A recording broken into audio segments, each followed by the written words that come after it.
Olá pessoal, vamos lá, nossa aula de hoje é sobre a atmosfera e os fenômenos climáticos, tá certo? Então inicialmente a gente vai diferenciar tempo e clima. Então vamos lá. Tempo são condições meteorológicas diárias, clima é a sucessão habitual do tempo. Eu faço a seguinte analogia, eu digo que o tempo é como se fosse uma foto e o clima é como se fosse um filme. Um filme são várias cenas, cada cena seria, né, imagem, a foto é uma imagem parada, a cena é a imagem em movimento, tá certo? Então o tempo ele é instantâneo, tempo agora, tá? Então o tempo mais tarde, o tempo à noite, então no mesmo dia a gente pode ter sucessivos estados de tempo. Já o clima da nossa região, independente, vai ser sempre tropical semiárido. Para a gente dizer que tem alteração climática, a gente precisa ter estudos que levem em média 30 anos sobre o tempo, beleza? Então os elementos climáticos, a gente vai ter aqui temperatura, chuva, umidade, massa de ar, vento e pressão atmosférica. Eles fazem parte do tempo, tá certo? E do clima. Já os fatores climáticos são aqueles que influenciam os climas, a altitude, a latitude, a maritimidade ou a continentalidade, as correntes marinhas e a vegetação. Então, a título de exemplo, se a gente pega aqui, nós temos nesse gráfico a altitude de um lado e a latitude do outro. Então, quanto maior a altitude, menor a temperatura.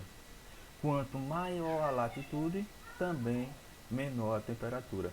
Então, nós temos aqui do lado esquerdo a altitude variando de 0 até 4.000 metros, 4.200 metros, e do lado direito a gente tem a latitude de 0 a 80 graus. Então, cada vez que a gente aumenta a altitude, diminui a temperatura, modifica também a paisagem. Da latitude da mesma forma. A partir que vai aumentando a latitude, mudança de temperatura e mudança da paisagem. Por que essa mudança de latitude é importante? Então vamos ver aqui a intensidade da energia recebida do Sol, tá? Que é a latitude. Quando está próximo do Equador, que é a região equatorial, a gente tem uma maior quantidade de energia recebida, maiores as temperaturas. Entre o Trópico de Câncer e o Trópico de Capricórnio, a gente vai ter a zona intertropical, a tropical do norte e a tropical do sul. Entre os trópicos e o círculo polar, a gente tem a região temperada. Ela não é tão quente como a região tropical, nem é fria como a região polar. Beleza? Mais uma. Então, massas de ar. São grandes porções da atmosfera. Ela se desloca levando temperatura, umidade, por onde ela passa, tá certo? Então são grandes porções da atmosfera as massas de ar, influenciam diretamente nos climas, tá? Mais um fator climático importante, a continentalidade ou a maritimidade. Se a gente está próximo do oceano, a maritimidade é mais importante. Por quê? Porque o oceano vai funcionar como um equilíbrio térmico. Ele vai esquentar durante o dia e à noite ele vai manter essa temperatura, tá certo? Quem nunca tomou banho, né, com água esquentada no fogão, então a água demora a esquentar e também ela demora a esfriar. Então ela vai promover o equilíbrio térmico, tá certo? Continentalidade e maritimidade.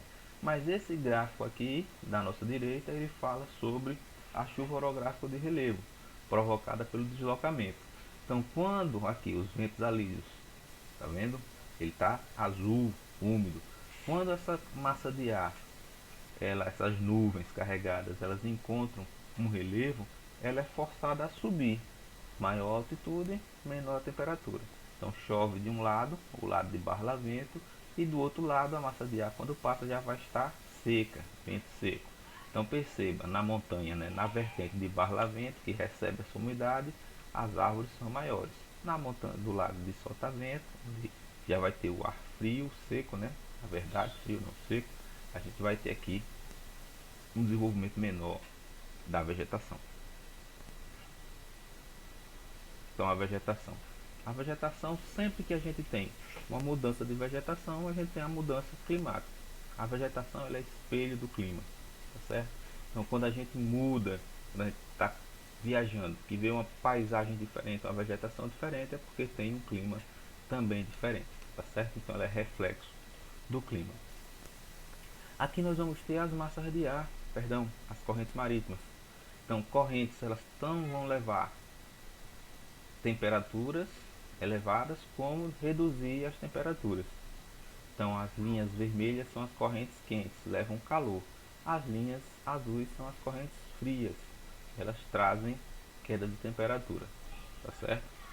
É um mecanismo de circulação de temperatura no planeta, tá certo? Então a gente vai ter aqui, por exemplo, um exemplo básico daqui. Então, por que é que nós vamos ter na Inglaterra os portos não congelam durante o inverno e em Nova York congela, se estão na mesma latitude? Por causa da corrente do Golfo, que leva águas quentes para a costa da Europa, enquanto que nos Estados Unidos vai receber uma corrente de água fria que vem lá do norte, ok? Aqui agora sim, as monções. Então nós temos aqui as monções de inverno e as monções de verão. Então durante o inverno, no clima das monções, os ventos sopram do continente para o oceano. Então são ventos secos. Já durante o verão, eles sopram do oceano para o continente. Então são ventos úmidos, as chuvas torrenciais, principalmente na Ásia, tá certo? Então clima de monções. E aqui a gente vai ter então os tipos de chuva, tá? A chuva convectiva, que é aquela chuva característica quando a gente tem aqui um dia muito quente, que o pessoal antigo fala o mormaço, né? Então esse mormaço é a evaporação quando atinge 100% de umidade, cai em forma de chuva. A gente chama de chuva convectiva. A chuva frontal é quando nós temos um encontro de massas de ar com temperaturas diferentes. Tanto pode ser uma frente quente como uma frente fria. As duas provocam a chuva. E o terceiro tipo de chuva é a chuva orográfica de relevo, que é quando a gente já falou aqui, as nuvens encontram um relevo, elas têm que subir, então diminui a temperatura, provoca chuva de um lado e do outro lado, o lado de sotavento, sem chuva, seco, com menor vegetação. Agora, os climas no mundo. Então, de acordo com as faixas, nós vamos ter os climas quentes, os climas frios, os climas temperados e o clima de altitude, né? O clima de altitude que vai depender da localização do relevo, tá? É importante prestar atenção também que nós vamos ter desertos quentes e desertos frios. O que caracteriza o deserto é a ausência de umidade, tá certo? Mesmo os desertos quentes, como o famoso deserto do Saara, à noite as temperaturas podem chegar abaixo de zero, ok? Alguma dúvida? Estamos aí. Vamos lá, né? Qualquer dúvida, estamos à disposição. Um abraço, tudo de bom.